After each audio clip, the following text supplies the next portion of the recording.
Medina तय्यबा में हम सब के आका, हम सब के सरदार, हम सब के महबूब, हम सब के प्यारे नबी ख़ातमुन नबीयीन सल्लल्लाहु अलैहि वसल्लम का रोज़ा है।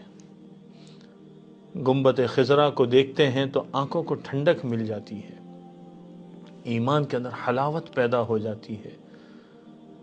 और मदीना तय्यबा में ये कैफियत महसूस होती है कि गोया के हम रहमतों की चादर के नीचे आ गए, बरकतों के नीचे आ गए।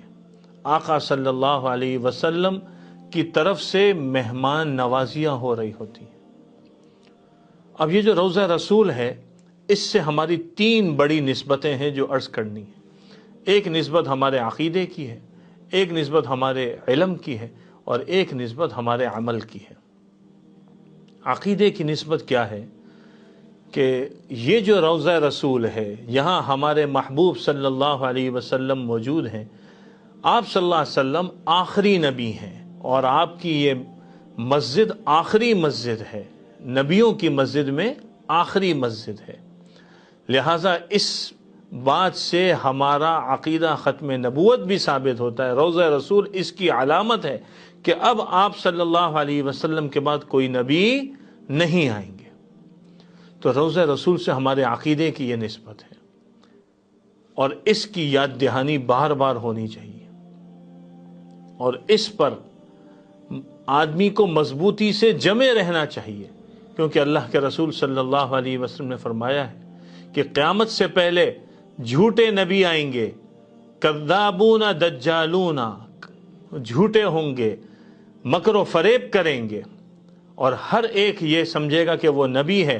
लेकिन आपने फरमाया अना ख़ातमुन नबिय्यीन ला नबी बादी, कि मैं आखिरी नबी हूँ, मेरे बाद कोई नबी नहीं। तो रोज़ा रसूल ये अक़ीदा ख़त्म नबूवत को भी बयान कर रहा है। आज ये हमारे सामने जो है वो एक हिदायत मौजूद है। दूसरी निस्बत हमारे इल्म की निस्बत है। हम कुरान और हदीस को पढ़ते हैं, पढ़ाते हैं, दीन का इल्म बयान करते हैं। दुनियावी उलूम जो आए हैं वो इंसानी मुशाहदात, तजर्बात से बने हैं, लेकिन कुरान और हदीस का इल्म ये अल्लाह ने वही के ज़रिए उतारा है और आका सल्लल्लाहु अलैहि वसल्लम के सीने अतहर से हमें मुंतकिल हुआ है।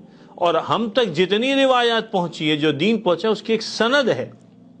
मैंने जो हदीस पढ़ी, अपने उस्ताद से पढ़ी, हज़रत मौलाना मुफ्ती निज़ामुद्दीन शामली रहिमहुल्लाह, उनके उस्ताद थे हज़रत मौलाना सलीमुल्लाह खान साहब रहिमहुल्लाह, उनके उस्ताद हैं हज़रत मौलाना सैयद हुसैन अहमद मदनी रहिमहुल्लाह, उनके उस्ताद हैं हज़रत मौलाना महमूदुल हसन देवबंदी रहिमहुल्लाह, उनके उस्ताद हैं हज़रत मौलाना मोहम्मद कासिम नानोतवी रहिमहुल्लाह, और ये सिलसिला ऊपर जाते हुए हज़रत शाह वलीउल्लाह मुहद्दिस देहलवी रहमतुल्लाह अलैह, और वहाँ से ऊपर सिलसिला हज़रत इमाम बुखारी रहमतुल्लाह अलैह, और वहाँ से फिर मुख्तलिफ रिवायात के जो वहाँ पर उन्होंने सनद ज़िक्र की, वहाँ से हुज़ूर अकरम सल्लल्लाहु अलैहि वसल्लम तक पहुँचता है। तो ये पूरा सिलसिला सनद है, हमारे इल्म की बुनियाद है। हम जिस उलूम नबूवत के साथ चल रहे हैं, ये उसकी असास और बुनियाद है, और ये रोज़ा उसकी भी अलामत है। हमारी रोज़े से ये भी निस्बत है और ये आका सल्लल्लाहु अलैहि वसल्लम की बरकत से है।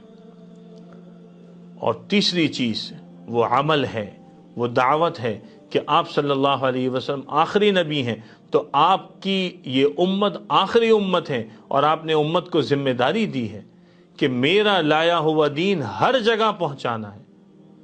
अला फल युबल्लिग शाहिद मिनकुमुल गाइबा, जो हाजिर है वो गायब तक बात को पहुँचाए। तो दावत भी पहुँचानी है, अमल भी पहुँचाना है। कुंतुम खैरा उम्मतिन उखरिजत लिन्नास तअमुरूना बिल मारूफी व तनहौना अनिल मुनकर।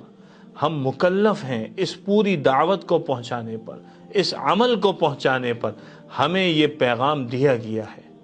इसलिए ये जो तीन बड़ी निस्बतें हैं, हमारे अक़ीदे की निस्बत, हमारे इल्म की निस्बत, हमारे अमल की निस्बत, ये मदीना तय्यबा जाएँ तो ये सामने रहनी चाहिए और इसको तरोताज़ा करना चाहिए। एक और बात जो हज़रत मुफ्ती ज़ैनुल आबिदीन साहब रहमतुल्लाह अलैह ने बयान फरमाई है, वो भी अर्ज़ कर देता हूँ। हज़रत ने फरमाया कि मक्का मुकर्रमा जाओ तो मक्का में जाकर हुज़ूर सल्लल्लाहु अलैहि वसल्लम की मक्की सीरत को سامنے رکھو، اس کا مشاہدہ کرو، ان مقامات پر بھی جاؤ اور سوچو حضور نے یہاں پر کیسے زندگی گزاری، اور جب مدینہ طیبہ جاؤ تو حضور صلی اللہ علیہ وسلم کی مدنی زندگی کو سامنے رکھو کہ حضور نے دین کے لیے کیسے کام کیا۔ حضرت مولانا سعید احمد خان صاحب رحمۃ اللہ علیہ فرماتے تھے کہ مکی دور رجال سازی کا دور ہے اور مدنی دور معاشرہ سازی کا دور ہے۔ تو ہمارے سامنے یہ پورا نقشہ ہونا چاہیے، یہ پورا نظام ہدایت ہے جو آقا صلی اللہ علیہ وسلم نے پیش کیا ہے۔ مدینہ طیبہ جائیں، مسجد نبوی جائیں، روضہ رسول کو دیکھیں، تو یہ ساری چیزیں ذہن میں چلتی رہنی چاہیے۔ پھر ہمارا سفر انشاءاللہ خوشگوار بھی ہوگا، ایمانی بھی ہوگا، روحانی بھی ہوگا، اور اللہ کے ہاں وہاں پر جو دعا کی جاتی ہے تو اللہ اس کو قبول کرتے ہیں۔ تو اپنے لیے فیصلے کروائیں، امت کے لیے فیصلے کرو۔